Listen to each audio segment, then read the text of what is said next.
सोना किसी भी शक्ल में आपके पास हो, बिस्किट की शक्ल में है, जेवर की शक्ल में है, हर सूरत इस्तेमाल के लिए रखा हुआ है, बेटी की जहेज के लिए रखा हुआ है, किसी भी शक्ल में किसी भी पर्पस के लिए रखा हो, सोने पर ज़कात लाजिम है। चांदी किसी भी शेप में हो, जेवर की शेप में हो, बिस्किट की शेप में हो, थोड़ी बहुत उसमें मिलावट हुई हुई हो, किसी भी पर्पस के लिए रखी हुई हो, चांदी पर ज़कात है। इसके अलावा रुपया, पैसा, करेंसी, बॉन्ड, शेयर्स, ये जितनी भी करेंसी की आइटम्स हैं इन पर ज़कात है। और चौथा है माल तिजारत। माल तिजारत क्या होता है? जिसको ख़रीदते वक्त खालिसतन बेचने की नीयत हो, ख़रीदते वक्त खालिसतन बेचने की नीयत हो और आज तक बेचने की नीयत दिमाग में मौजूद हो, तो ये बनेगा माले तिजारत। जैसे मिसाल के तौर पर किसी का मोबाइल का बिजनेस है और वो मोबाइल बेचने की नीयत से ख़रीदता है, तो ये दुकान में जितने मोबाइल इसके पड़े हुए होंगे उन सब पर ज़कात होगी।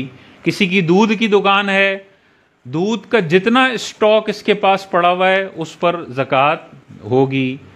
तो जो जिस चीज़ का कारोबार करता है वो बेचने की नीयत से माल ख़रीदता है और वो साल के आखिर में जितना स्टॉक इसके पास पड़ा हुआ होगा उस पर ज़कात इसको देनी होगी। फ्लैट्स का कारोबार है, फ्लैट्स ख़रीदता है और बेचता है, तो जो फ्लैट उसने बेचने की नीयत से ख़रीदा उस पर ज़कात होगी। लेकिन अगर मिसाल के तौर पे 6 महीने इसने बेचने की नीयत से ख़रीदा हुआ था, अचानक इसका इरादा हुआ कि मैंने अभी ये बेचना नहीं है, अपने ज़ाती इस्तेमाल में लाना है, तो फिर वो माल तिजारत की कैटेगरी से बाहर निकल जाएगा, फिर उस पर ज़कात नहीं होगी। जैसे मिसाल के तौर पे किसी का मोबाइल का कारोबार है, उसने 10 मोबाइल बेचने की नीयत से लिए, तो ये 10 मोबाइल माल तिजारत हैं। फिर उसके बाद 2 मोबाइल के लिए फ़ैसला किया कि ये मैं अपनी ज़ाती इस्तेमाल में यूज़ कर लेता हूँ, तो अब 8 मोबाइल तो माल तिजारत में रहे, 2 मोबाइल इसने अपने ज़ाती इस्तेमाल में रख लिए हैं, इस पर ज़कात नहीं है। जैसे रिहायशी घर है, रिहायशी घर सोना भी नहीं है, चांदी भी नहीं है, कैश भी नहीं है और माल तिजारत भी नहीं है, रहने के लिए लिया है, बेचने के लिए तो नहीं लिया। एक्स्ट्रा घर है, किराए पे चढ़ाने के लिए लिया है, बेचने के लिए नहीं लिया, तो किराए वाला घर भी सोना भी नहीं है, चांदी भी नहीं है, रुपया पैसा भी नहीं है और माल तिजारत भी नहीं है। इस्तेमाल का मोबाइल है, इन चारों में से वो कुछ भी नहीं है। सवारी है गाड़ी, चाहे 10 गाड़ियां हो बंदे के पास, लेकिन कोई भी बेचने की नीयत से नहीं खरीदी, तो गाड़ी ना सोना है, ना चांदी है, ना रुपया है और ना माल तिजारत है।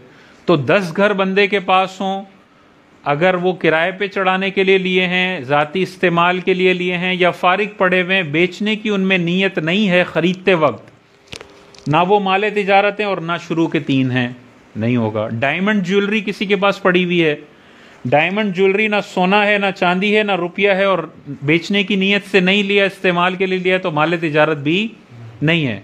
तो करोड़ों रुपए की डायमंड ज्वेलरी हो उस पर ज़कात नहीं है। तो आप अब तसव्वुर करें, घर में जाएं, एसी देखें, एसी पर ज़कात होगी? नहीं है। गाड़ी पर ज़कात होगी? नहीं होगी। झूमर पर ज़कात होगी? नहीं होगी। प्लॉट लिया हुआ है बेचने के लिए, फिर होगा। अगर खालिसतन बेचने के लिए लिया हुआ है तो माल तिजारत बनेगा। प्लॉट की जो मार्केट वैल्यू है साल ख़त्म होने पर उसका 2.5% देना पड़ेगा।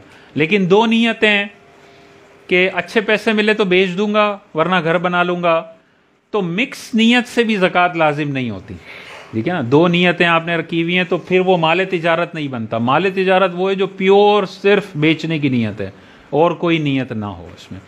अच्छा, शुरू में बेचने की नीयत नहीं थी, दरमियान में आपने बेचने की नीयत कर ली, तब भी वो माल तिजारत नहीं बनेगा, ठीक है ना। ऐसे तो हर चीज़ हम बेचते हैं, घर का कबाड़ भी बेच रहे होते हैं, घर का एसी पुराना बेच रहे होते हैं, पुरानी गाड़ी बेच रहे होते हैं, उसमें वो तिजारत वाला कॉन्सेप्ट नहीं होता, ठीक है ना। इसको माले नामी रखा इसलिए कि जो बिजनेस बंदा करता है ना जिन चीज़ों का, वो इधर आएंगी, ठीक है।